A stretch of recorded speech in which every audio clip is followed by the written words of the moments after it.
بسم اللہ الرحمن الرحیم نحمدہ ونصلی علی رسولہ الکریم اما بعد فاعوذ باللہ من الشیطان الرجیم معزز سامعین، آج کا ہمارا موضوع ہے معرکہ موتا۔ موتا اردن میں بلقا کے قریب ایک آبادی کا نام ہے جہاں سے بیت المقدس 2 دن کی مسافت پر واقع ہے۔ زیر بحث معرکہ یہیں پیش آیا تھا۔ یہ سب سے بڑا خون ریز معرکہ تھا جو مسلمانوں کو رسول اللہ صلی اللہ علیہ وآلہ وسلم کی حیات مبارکہ میں پیش آیا، اور یہی معرکہ عیسائی ممالک کی فتوحات کا پیش خیمہ ثابت ہوا۔ اس کا زمانہ وقوع جمادی الاول سن 8 ہجری مطابق اگست یا ستمبر سن 629 عیسوی ہے۔ اس معرکے کا سبب یہ ہے کہ رسول اللہ صلی اللہ علیہ وآلہ وسلم نے حارث بن عمیر ازدی رضی اللہ عنہ کو اپنا خط دے کر حاکم بصرہ کے پاس روانہ کیا، تو انہیں قیصر روم کے گورنر شرحبیل بن عمرو غسانی نے، جو بلقا پر مامور تھا، گرفتار کر لیا اور مضبوطی کے ساتھ باندھ کر ان کی گردن مار دی۔ یاد رہے کہ سفیروں اور قاصدوں کا قتل نہایت بدترین جرم تھا جو اعلان جنگ کے لیے برابر بلکہ اس سے بھی بڑھ کر سمجھا جاتا تھا۔ اس لیے جب رسول اللہ صلی اللہ علیہ وآلہ وسلم کو اس واقعے کی اطلاع دی گئی تو آپ صلی اللہ علیہ وآلہ وسلم پر یہ بات سخت گراں گزری، اور آپ صلی اللہ علیہ وآلہ وسلم نے اس علاقہ پر فوج کشی کے لیے 3000 کا لشکر تیار کیا، اور یہ سب سے بڑا اسلامی لشکر تھا جو اس سے پہلے جنگ احزاب کے علاوہ کسی اور جنگ میں فراہم نہ ہو سکا تھا۔ لشکر کے عمرا کو رسول اللہ صلی اللہ علیہ وآلہ وسلم کی وصیت۔ رسول اللہ صلی اللہ علیہ وآلہ وسلم نے اس لشکر کا سپہ سالار حضرت زید بن حارثہ رضی اللہ عنہ کو مقرر کیا، اور فرمایا کہ اگر زید رضی اللہ عنہ قتل کر دیے جائیں تو جعفر رضی اللہ عنہ، اور جعفر رضی اللہ عنہ قتل کر دیے جائیں تو عبداللہ بن رواحہ سپہ سالار ہوں گے۔ آپ صلی اللہ علیہ وآلہ وسلم نے لشکر کے لیے سفید پرچم باندھا اور اسے حضرت زید بن حارثہ رضی اللہ عنہ کے حوالے کیا۔ لشکر کو آپ صلی اللہ علیہ وآلہ وسلم نے یہ وصیت بھی فرمائی تھی کہ جس مقام پر حضرت حارث بن عمیر رضی اللہ عنہ قتل کیے گئے تھے، وہاں پہنچ کر اس مقام کے باشندوں کو اسلام کی دعوت دیں۔ اگر وہ اسلام قبول کر لیں تو بہتر، ورنہ اللہ سے مدد مانگیں اور لڑائی کریں۔ آپ صلی اللہ علیہ وآلہ وسلم نے فرمایا کہ اللہ کے نام سے اللہ کی راہ میں اللہ کے ساتھ کفر کرنے والوں سے غزوہ کرو، اور دیکھو بد عہدی نہ کرنا، خیانت نہ کرنا، کسی بچے، عورت اور انتہائی عمر رسیدہ بوڑھے کو، اور گرجے میں رہنے والے تارک الدنیا کو قتل نہ کرنا، کھجور اور کوئی اور درخت نہ کاٹنا، اور کسی عمارت کو منہدم نہ کرنا۔ اسلامی لشکر کی روانگی اور حضرت عبداللہ بن رواحہ کا گریہ۔ جب اسلامی لشکر روانگی کے لیے تیار ہو گیا تو لوگوں نے آ کر رسول اللہ صلی اللہ علیہ وآلہ وسلم کے مقررہ سپہ سالاروں کو الوداع کہا اور سلام کیا۔ اس وقت ایک سپہ سالار حضرت عبداللہ بن رواحہ رضی اللہ عنہ رونے لگے۔ لوگوں نے کہا، آپ کیوں رو رہے ہیں؟ انہوں نے کہا، دیکھو خدا کی قسم، اس کا سبب دنیا کی محبت یا تمہارے ساتھ میرا تعلق خاطر نہیں ہے، بلکہ میں نے رسول اللہ صلی اللہ علیہ وآلہ وسلم کو کتاب اللہ کی ایک آیت پڑھتے ہوئے سنا ہے جس میں جہنم کا ذکر ہے۔ آیت مبارکہ یہ ہے، بسم اللہ الرحمن الرحیم، وَإِن مِّنكُمْ إِلَّا وَارِدُهَا كَانَ عَلَىٰ رَبِّكَ حَتْمًا مَّقْضِيًّا۔ تم میں سے ہر شخص جہنم پر وارد ہونے والا ہے، یہ تمہارے رب پر ایک لازمی اور فیصلہ کی ہوئی بات ہے۔ میں نہیں جانتا کہ جہنم پر وارد ہونے کے بعد کیسے پلٹ سکوں گا۔ مسلمانوں نے کہا، اللہ سلامتی کے ساتھ آپ لوگوں کا ساتھی ہو، آپ کی طرف سے دفاع کرے اور آپ کو ہماری طرف نیکی اور غنیمت کے ساتھ واپس لائے۔ حضرت عبداللہ بن رواحہ نے کہا، لیکن میں رحمان سے مغفرت کا اور استخوان شکن مغز پاش تلوار کی کاٹ کا یا کسی نیزہ باز کے ہاتھوں، آنتوں اور جگر کے پار اتر جانے والے نیزے کی ضرب کا سوال کرتا ہوں، تاکہ جب لوگ میری قبر پر گزریں تو کہیں، ہائے وہ غازی جسے اللہ نے ہدایت دی اور جو ہدایت یافتہ رہا۔ اس کے بعد لشکر روانہ ہوا۔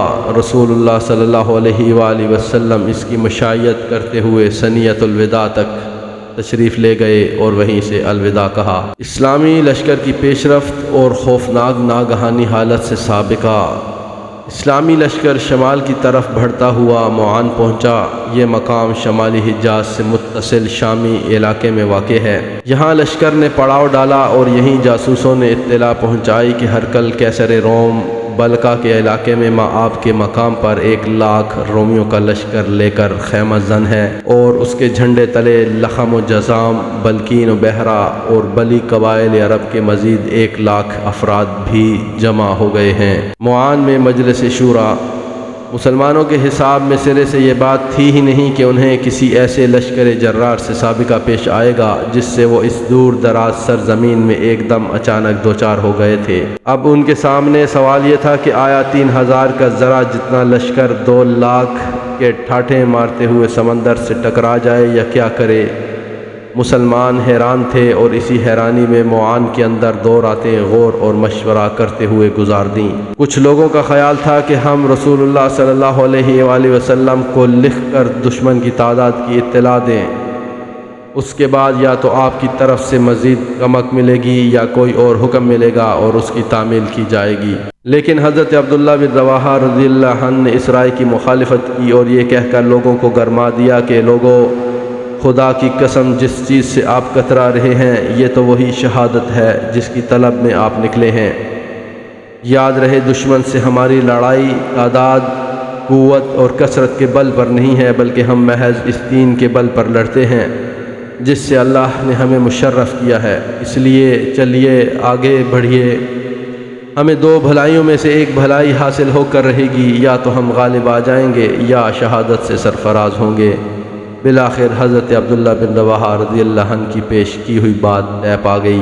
غرض اسلامی لشکر نے معان میں 2 راتیں گزارنے کے بعد دشمن کی جانب پیش قدمی کی اور بلقا کی ایک بستی میں جس کا نام مشارف تھا، ہرقل کی فوجوں سے اس کا سامنا ہوا۔ اس کے بعد دشمن مزید قریب آ گیا اور مسلمان موتا کی جانب سمٹ کر خیمہ زن ہو گئے۔ پھر لشکر کی جنگی ترتیب قائم کی گئی۔ میمنہ پر قتبہ رضی اللہ عنہ بن قتادہ عذری مقرر کیے گئے اور میسرہ پر عبادہ بن مالک انصاری رضی اللہ عنہ۔ اس کے بعد موتا ہی میں فریقین کے درمیان ٹکراؤ ہوا اور نہایت تلخ لڑائی شروع ہوئی۔ 3,000 کی نفری 2,00,000 ٹڈی دل کے طوفانی حملوں کا مقابلہ کر رہی تھی۔ عجیب و غریب معرکہ تھا، دنیا پھٹی پھٹی آنکھوں سے دیکھ رہی تھی۔ لیکن جب ایمان کی باد بہاری چلتی ہے تو اسی طرح کے عجائبات ظہور میں آتے ہیں۔ سب سے پہلے رسول اللہ صلی اللہ علیہ وآلہ وسلم کے چہیتے حضرت زید بن حارثہ رضی اللہ عنہ نے علم لیا اور ایسی بے جگری سے لڑے کہ اسلامی شہبازوں کے علاوہ کہیں اور اس کی نظیر نہیں ملتی۔ وہ لڑتے رہے یہاں تک کہ دشمن کے نیزوں میں گھت گئے اور جام شہادت نوش فرما کر زمین پر آ رہے۔ اس کے بعد حضرت جعفر رضی اللہ عنہ کی باری تھی۔ انہوں نے لپک کر جھنڈا اٹھایا اور بے نظیر جنگ شروع کر دی۔ جب لڑائی کی شدت شباب کو پہنچی تو اپنے سرخ و سیاہ گھوڑے کی پشت سے کود پڑے، کوچیں کاٹ دیں اور وار پر وار کرتے رہے اور کہتے رہے یہاں تک کہ دشمن کی ضرب سے دانہ ہاتھ کٹ گیا۔ اس کے بعد انہوں نے جھنڈا بائیں ہاتھ میں لے لیا اور اسے مسلسل بلند رکھا یہاں تک کہ بایاں ہاتھ بھی کاٹ دیا گیا۔ پھر دونوں باقی ماندہ بازوؤں سے جھنڈا آغوش میں لے لیا اور اس وقت تک بلند رکھا جب تک کہ خلعت شہادت سے سرفراز نہ ہو گئے۔ کہا جاتا ہے کہ ایک رومی نے ان کو ایسی تلوار ماری کہ ان کے 2 ٹکڑے ہو گئے۔ اللہ نے انہیں ان کے دونوں بازوؤں کے عوض جنت میں 2 بازو عطا کیے جن کے ذریعے وہ جہاں چاہتے ہیں اڑتے ہیں۔ اس لیے ان کا لقب جعفر طیار رضی اللہ عنہ اور جعفر ذوالجناحین پڑ گیا۔ طیار کے معنی اڑنے والا اور ذوالجناحین معنی 2 بازوؤں یا پروں والا۔ امام بخاری نے نافع کے واسطے سے ابن عمر رضی اللہ عنہ کا یہ بیان روایت کیا ہے کہ میں نے جنگ موتا کے روز حضرت جعفر کے پاس جب کہ وہ شہید ہو چکے تھے کھڑے ہو کر ان کے جسم پر نیزے اور تلوار کے 50 زخم شمار کیے، ان میں سے کوئی بھی زخم پیچھے نہیں لگا تھا۔ ایک دوسری روایت میں ابن عمر رضی اللہ عنہ کا یہ بیان اس طرح مروی ہے کہ میں بھی اس غزوے میں مسلمانوں کے ساتھ تھا۔ ہم نے جعفر بن ابی طالب کو تلاش کیا تو انہیں مقتولین میں پایا اور ان کے جسم میں نیزے اور تیر کے 90 سے زیادہ زخم پائے۔ اس طرح کی شجاعت و بصالت سے بھرپور جنگ کے بعد حضرت جعفر رضی اللہ عنہ بھی شہید کر دیے گئے تو اب حضرت عبداللہ بن رواحہ رضی اللہ عنہ نے پرچم اٹھایا اور اپنے گھوڑے پر سوار آگے بڑھے اور اپنے آپ کو مقابلہ کے لیے آمادہ کرنے لگے، لیکن انہیں کسی قدر ہچکچاہٹ ہوئی، حتیٰ کہ تھوڑا سا گریز بھی کیا، لیکن اس کے بعد کہنے لگے: اے نفس، قسم ہے کہ تو ضرور مد مقابل اتر، خواہ ناگواری کے ساتھ خواہ خوشی خوشی۔ اگر لوگوں نے جنگ برپا کر رکھی ہے اور نیزے تان رکھے ہیں تو میں تجھے کیوں جنت سے گریزاں دیکھ رہا ہوں؟ اس کے بعد وہ مقابلے میں اتر آئے۔ اتنے میں ان کے چچیرا بھائی ایک گوشت لگی ہوئی ہڈی لے آیا اور بولا: اس کے ذریعے اپنی پیٹھ مضبوط کر لو، کیونکہ ان دنوں تمہیں سخت حالات سے دوچار ہونا پڑا ہے۔ انہوں نے ہڈی لے کر ایک بار نوچی، پھر پھینک کر تلوار تھام لی اور آگے بڑھ کر لڑتے لڑتے شہید ہو گئے۔ جھنڈا اللہ کی تلواروں میں سے ایک تلوار کے ہاتھ میں۔ اس موقع پر قبیلہ بنو اجلان کے ثابت رضی اللہ عنہ بن ارکم نامی ایک صحابی نے لپک کر جھنڈا اٹھا لیا اور فرمایا: مسلمانوں، اپنے کسی آدمی کو سپہ سالار بنا لو۔ صحابہ نے کہا: آپ ہی یہ کام انجام دیں۔ انہوں نے کہا: میں یہ کام نہیں کر سکوں گا۔ اس کے بعد صحابہ نے حضرت خالد بن ولید کو منتخب کیا اور انہوں نے جھنڈا لیتے ہی نہایت پرزور جنگ کی۔ چنانچہ صحیح بخاری میں خود حضرت خالد بن ولید رضی اللہ عنہ سے مروی ہے کہ جنگ موتا کے روز میرے ہاتھ میں 9 تلواریں ٹوٹ گئیں، پھر میرے ہاتھ میں صرف ایک یمنی بانا یعنی چھوٹی سی تلوار باقی بچی۔ اور ایک دوسری روایت میں ان کا بیان اس طرح مروی ہے کہ میرے ہاتھ میں جنگ موتا کے روز 9 تلواریں ٹوٹ گئیں اور ایک یمنی بانا میرے ہاتھ میں چپک کر رہ گیا۔ ادھر رسول اللہ صلی اللہ علیہ وآلہ وسلم نے جنگ موتا ہی کے روز، جب ابھی میدان جنگ سے کسی قسم کی اطلاع نہیں آئی تھی، وحی کی بنا پر فرمایا کہ جھنڈا زید نے لیا اور وہ شہید کر دیے گئے، پھر جعفر نے لیا، وہ بھی شہید کر دیے گئے، پھر ابن رواحہ نے لیا اور وہ بھی شہید کر دیے گئے۔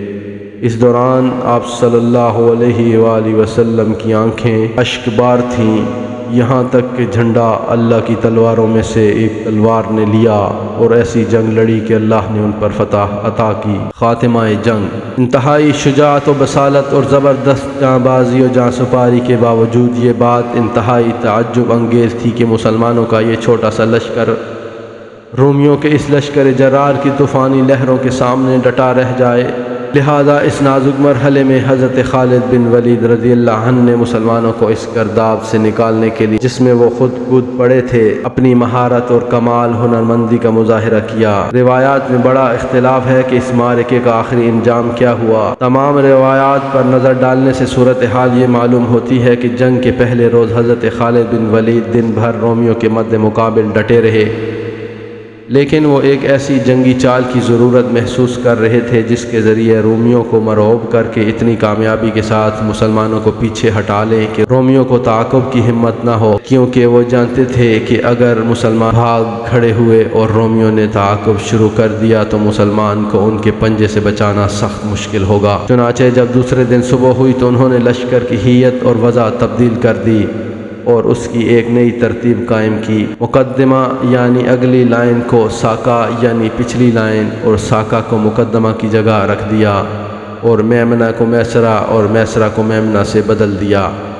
یہ کیفیت دیکھ کر دشمن چونک گیا اور کہنے لگا کہ انہیں کمک پہنچ گئی ہے، غرض رومی ابتدا ہی میں مرعوب ہو گئے۔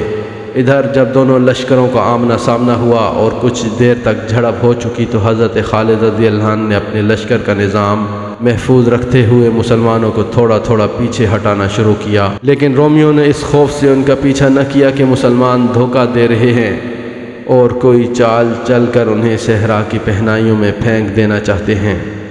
اس کا نتیجہ یہ ہوا کہ دشمن اپنے علاقے میں واپس چلا گیا اور مسلمانوں کے تعاقب کی بات نہ سوچی۔ ادھر مسلمان کامیابی اور سلامتی کے ساتھ پیچھے ہٹے اور پھر مدینہ واپس آ گئے۔ اس جنگ میں 12 مسلمان شہید ہوئے۔ رومیوں کے مقتولین کی تعداد کا علم نہ ہو سکا، البتہ جنگ کی تفصیلات سے معلوم ہوتا ہے کہ وہ بڑی تعداد میں مارے گئے۔ اندازہ کیا جا سکتا ہے کہ جب تنہا حضرت خالد رضی اللہ عنہ کے ہاتھ میں 9 تلواریں ٹوٹ گئیں تو مقتولین اور زخمیوں کی تعداد کتنی رہی ہوگی۔ اس مارکے کی سختیاں جس انتقام کے لیے جھیلی گئی تھیں، مسلمان اگرچہ وہ انتقام نہ لے سکے، لیکن اس مارکے نے مسلمانوں کی ساکھ اور شہرت میں بڑا اضافہ کیا۔ اس کی وجہ سے سارے عرب انگشت بدنداں رہ گئے، کیونکہ رومی اس وقت روئے زمین پر سب سے بڑی قوت تھے۔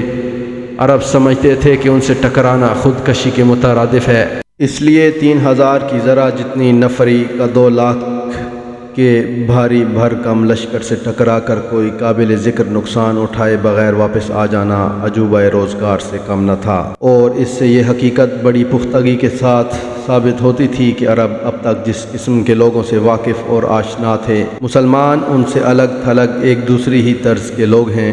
وہ اللہ کی طرف سے مؤید و منصور ہیں اور ان کے رہنما واقعتاً اللہ کے رسول ہیں۔ اسی لیے ہم دیکھتے ہیں کہ وہ ضدی قبائل جو مسلمانوں سے مسلسل برسر پیکار رہتے تھے، اس مارکے کے بعد اسلام کی طرف مائل ہو گئے۔ چنانچہ بنو سلیم، اشجع، غطفان، ذبیان اور فزارہ وغیرہ کے قبائل نے اسلام قبول کر لیا۔